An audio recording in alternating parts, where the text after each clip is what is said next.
guys, let us know your questions in the chat down below. We have a question coming in here. A few people are asking for this one right now. And we have we got a few in here, but one from H. Willem 36.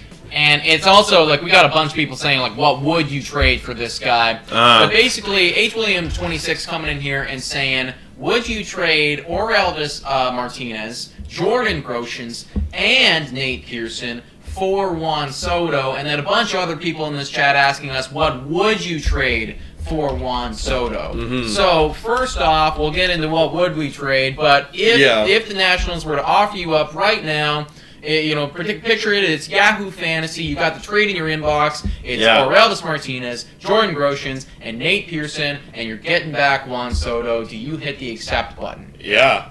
I mean, I kind of have to. It's like Elvis hasn't seen the field. Like, Juan Soto, in my opinion, this is why it makes sense, is Juan Soto is a generational type of player. Mm-hmm. Just absolutely phenomenal. Like, Jordan Groshans and Elvis Martinez could be elites. They could be elites, but we haven't seen it yet. That's just a potential. Nate Pearson, I'm almost ready to give up on him at one point. He's a bullpen guy at best, man, an elite bullpen guy at this point, right? Because our starting rotation is full. So for me, it's like, let's trade away these guys who we haven't really seen or not contributing to the big league roster for a guy who'll be generational, and we have him for, I think, 3 more years. Hey, we could sign him back even. Who knows? That's just... you want that. You want that. What do you think, Patrick? You do that trade? Absolutely. Again, thinking about the absolute ceiling of these guys, none of their ceilings are Juan Soto. They will not be Juan Soto. They will not be period, Juan Soto. Yeah. So, I do tend to agree with that. It's just if we were to get something like that, the only way that we lose is if literally Nate money. Yeah, Patrick's doing the money thing right here. Right. Fair enough. But the only way that we lose is I think that you basically have Nate Pearson become a Cy Young, and one of Elvis Martinez or Jordan Groshans becomes a Hall of Famer, and then maybe I guess we lose that trade. But what is the likelihood that 3 guys that have never touched the major league field, even though they have really good prospect pedigree, are going to become Hall of Famers and Cy Youngs? Yeah, pretty damn unlikely. Right. You would basically Elvis Martinez would basically have to become Yadier Molina in order for this to be a loss, basically.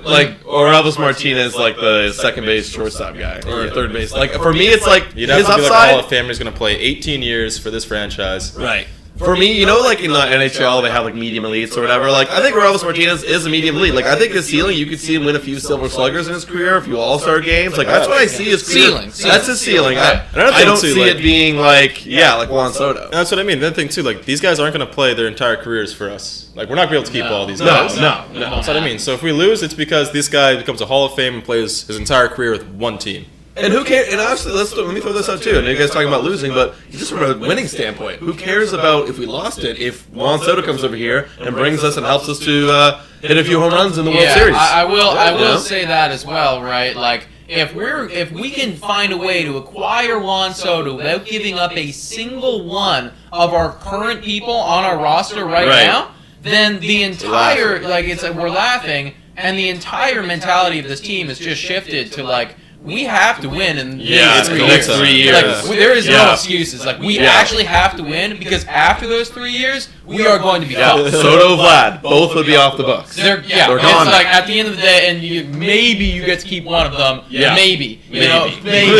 But it's we have to win in the next 3 years if we made a trade like that. Yeah, and I do realistically think that it's going to take someone who is on a current MLB roster to make that trade happen, which also makes me think that the trade probably will not happen. Right. Well, it's not going to happen. For anybody, not even just for us, but for anybody. Yeah. Everyone's talking about trading for fucking Juan Soto, and it's well, guys, they're not going to do it. Think about when we were rebuilding, right? Who did we at least needed to have guys to sell jerseys? You have to be able to pump up some guys on your everyday roster that people want to come see. And if you're giving them no starters, what the hell is the point in watching them? If you literally trade Juan Soto, there will be people rioting. No one will watch that team play baseball. You'll have no sales. Yeah, I actually, and then frankly, from a Washington Nationals standpoint, I just don't think that they should do that. Their main goal right now should be to give this guy as much money as he wants 100%. For the entirety of the time, and then just pray to God by the time he's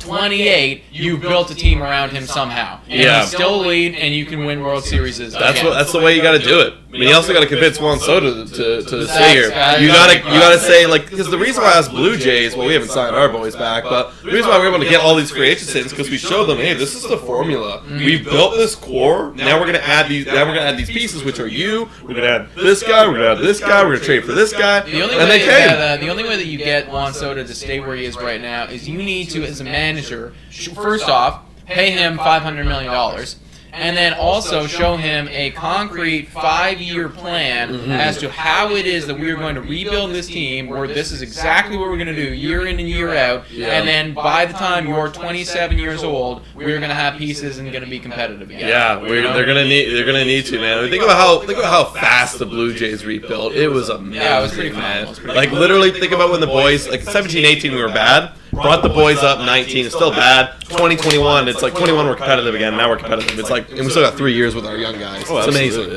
yeah. Amazing. You need to do it. Do it, Washington. Agreed.